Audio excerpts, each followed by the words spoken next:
सो मैं श्रोवना और आपके साथ मेरी आवाज़ सुनो में मैं फिर से आई हूँ। और आज जिस टॉपिक पे हम बात करेंगे या शायद चर्चा करेंगे वो एक बहुत ही ऐसे हाईलाइटेड इशू है जो कि हर घर में, हर परिवार में, हर यूथ में शायद इसका चर्चा होता ही है, और वो है मैरिज यानी कि शादी।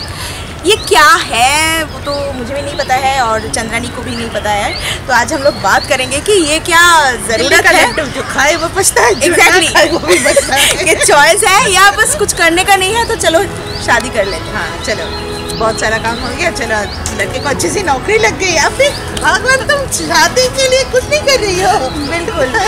तो मैं ये आपको पूछना चाहूँगी कि आपको क्या लगता है कि हमारे समाज में इस तरीके का चीज़ें क्या आज था या बहुत दिनों से है, या शायद हम कंफ्यूज्ड है, ये कैसे हुआ है? अगर आप थोड़ा सा। पहले तो हम लोगों का तो जब बचपन में कहानियाँ सुनाई जाती थी, पुराने में ऐसा होता था कि चलो रानियों का स्वयंवर होता था, तो किसी को रानियाँ माला लेके किसी को पहना, उसको मेरे पास चॉइस था, तो चलो लेकिन चॉइस भी बहुत स्ट्रिक्ट है ना।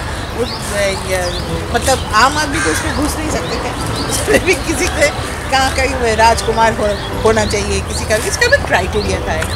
तो आजकल जो है तो आजकल तो एकदम डिफरेंट हो गया है सब कुछ। तो शादी का जो इशू है ये बहुत ये आपने बहुत सही कहा है कि राजकुमार हो तो ही हमारे लड़की शादी करेगी। हाँ, नहीं हो, अरे तुमने शादी फिक्स कर दी अपने बेटे की, लड़की की सैलरी कितना है?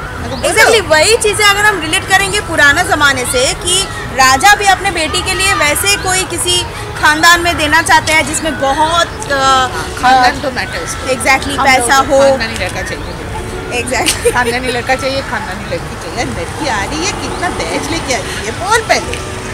सही बात है। तो मतलब शादी वो लड़की से कर रहे हैं या उसके पैसों से पता नहीं चलता।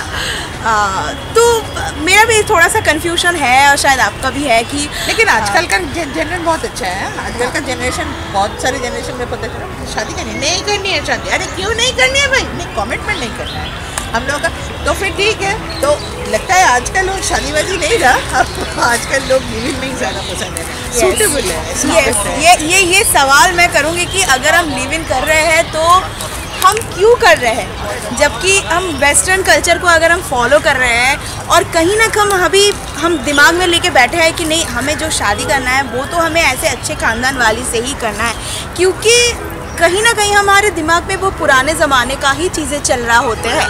तो अगर हम इस पार ना उस पार कर रहे हैं तो हम करना ही क्यों चाहते हैं शादी? तो ये बहुत बड़ी बात है, करना ही क्यों चाहते हैं शादी?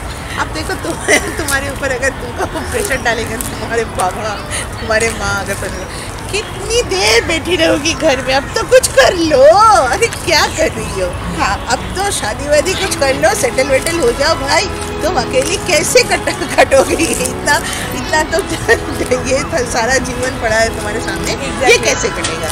एग्जैक्टली, शादी करना है भैया। और जितना भी मतलब लड़कियां जितना भी कमाए या लड़का अगर खुश भी रहे, नहीं है। अगर तुम्हारे जीवन में कोई लड़का नहीं है और तुम्हारे, जैसे बोला जाता है हम लोग लड़की के बारे में तो बोला ही जाता है, तो छोटी की उम्र से उसके बाबा, उसके बाद उसके भैया, उसके बाद उसके पति, चलो किसी के कंट्रोल में तो रहना ही है। तो एक अकेली लड़की इंडिपेंडेंट कोई देख नहीं सकती, कोई अलग सा मुद्दा है और इसका मुद्दा नहीं है। एग्जैक्टली अगर हम मतलब पता नहीं, अभी मैं शहर में तो हूँ, बट मुझे कभी कभी लगता है कि सच में मैं शहर में हूँ या नहीं, क्योंकि मुझे भी इस तरीके का सवाल लोग जब करते हैं कि इतना उम्र, अरे बाप रे इतना उम्र हो गया शादी नहीं हुआ, तो हम थोड़ा सा मैं इस चीज़ पे ज़्यादा बातें तो नहीं करूँगी। मैं चाहूँगी कि आप लोग सोचिए कि अगर गांव में लड़कियां ऐसा है और लड़कियां बाहर नहीं निकल पा रहे हैं, तब हम गांव के लड़कियों को लेके बोल रहे हैं, तो शहर में भी अगर इस तरीके का प्रॉब्लम हो रहा है तो क्यों हम बोले? हम लोगों के गांव में बोलो तो हम लोगों के कलकत्ता में हर एक मोड़ पे मिल जाते हैं वो बिहारी रिक्शा वाला, किसी को भी उठा के पूछ लो शादी हुई? हाँ शादी हो गई, इतना सा बच्चा है, शादी हो गई, 2 बच्चे भी हैं। मतलब शादी is a achievement in life. लोगों को तो पता भी नहीं चलता, मतलब खेल में पता ही नहीं चलता, मैं 15 की वो 16 की हो गई शादी, चलो शादी कौन सा बिग डील है, कर लेते हैं। एग्जैक्टली और शायद जो मैं यहाँ पे इसको लाऊंगी कि आजकल के यूथ जो लिव इन को प्रेफर कर रहे हैं वो क्यों प्रेफर कर रहे हैं या शादी नहीं करना चाहते या करना चाहते हैं, तो इसमें थोड़ा क्लियर होने की ज़रूरत है। मैं इस टॉपिक पे यहाँ पे मैं इसको कंक्लूड करूँगी आज के लिए, क्योंकि बहुत क्लियर होने की ज़रूरत है कि अगर हम शादी कर ही रहे हैं तो हमें क्यों करना है और जिससे शादी कर रहे हैं उससे हम क्या एक्सपेक्ट कर रहे हैं, और ये क्लैरिटी होना बहुत ज़रूरी है। क्योंकि आज हम अगर लिव इन कर रहे हैं या नहीं कर रहे हैं या नहीं बता पा रहे हैं या घर में हम चीज़ों को लेके कंफ्यूज्ड है, तो मुझे लगता है ना इस पार ना उस पार ऐसे रहने से मुझे लगता है कि आपको क्लियर होने की बहुत ज़रूरी है कि आप शादी करना चाहते हैं या ऐसे ही आप खुश हैं। तो इस पे मैं और ज़्यादा नहीं बात करूँगी, आप लोग कमेंट कर सकते हैं कि आपका क्या सोच है, इस पे हम आगे और ज़्यादा बात कर सकते हैं। तो आज हम लोग यहाँ पे ख़त्म करेंगे। Thank you for being with us.